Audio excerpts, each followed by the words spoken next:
सांगमाने जो व्यक्ति केबे भी क्यों भूल करना तेबे सही व्यक्ति केबे ता जीवन में किछि नुआ करिबा पई चेष्टा करना। एमिति कहबा कथा थिला विश्वर सुप्रतिष्ठित वैज्ञानिक एवं बहुत ही शास्त्रीय अल्बर्ट आइंस्टाइन को, जी कि आमर जुग को एते विकसित एवं डिजिटल बनैबारे तांकर बहुत ही महत्वपूर्ण भूमिका रही।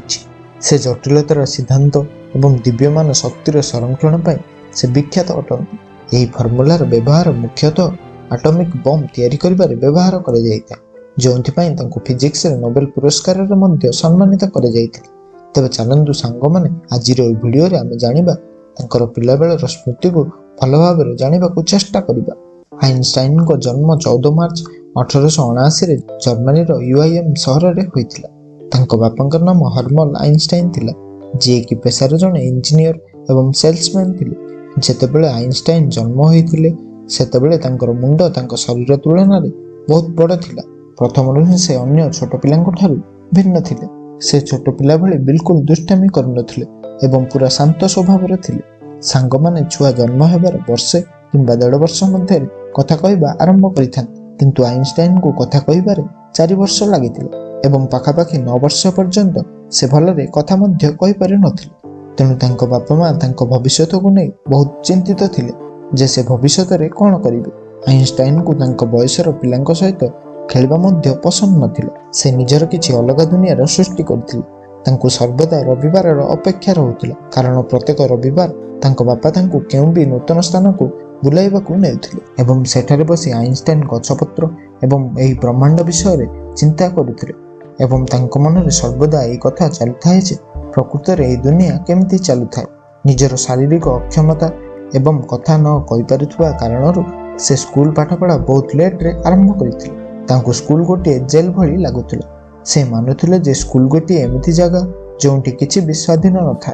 एही भावना पछरे मध्य गोटे कहानी थिला। से तांको शिक्षकंको कहबा कथा को सहज रे ग्रहण करि पारु नथिले, कारण तांको लागुथिला जे शिक्षकंको द्वारा पढ़ा जाइथिबा एही जिनिस जहा के एबे भी अधूरा अछि एवं एथिपाई से बहुत ही अजब अजब क्रॉस क्वेश्चन करथिले, जेउ कारण तांको ऊपर शिक्षक माने मध्य बहुत ही रागी की रहुथिले एवं आइंस्टाइन को दुर्बल मानसिकता थिबा बोली मध्य कहबा आरंभ करिथिले एवं बारंबार दुर्बल मानसिकता थिबा कथा को दोहराइबा द्वारा आइंस्टाइन को यह अनुभूत होइथिला जे वर्तमान पर्यंत मोर बुद्धि विकसित होइना एवं गोटे थर कथा कथारे से तांको शिक्षक को पचारिथिले जे सर मो बुद्धि को विकसित केमिति करि परिबि।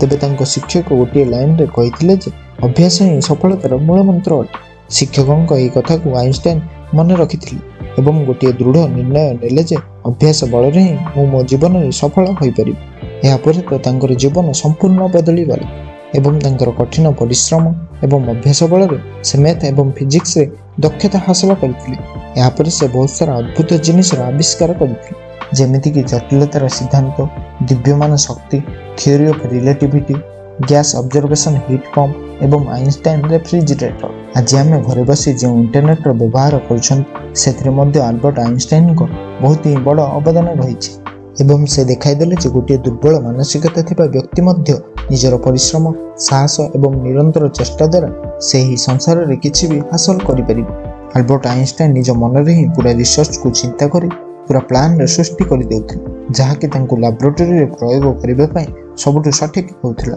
अल्बर्ट आइंस्टाइन को इस्राएल राष्ट्रपति पदवी मध्य दिया जाइथिला, किंतु से सही पदवी को विनम्र सहित मना करिथिले। अमेरिकार सरकार आइंस्टाइन को टैलेंट को एते मात्रा रे डरी जाइथिला जे तांको पछरे अमेरिका तार गुप्तचर को लगाइथिला, कारण तांकर रिसर्च रो कोनोसी भूल प्रयोग न हो एवं तासह देश को मध्य कोनोसी क्षति न पहुंचु। यह व्यतीत गोटे पैथोलॉजिस्ट जे कि आइंस्टाइन को सब परीक्षण समय रे तांको मस्तिष्क को चोराई नेथिले, कारण से जानि परिबे जे आइंस्टाइन को बुद्धि एते मात्रा रे केमिति काम करिथिला।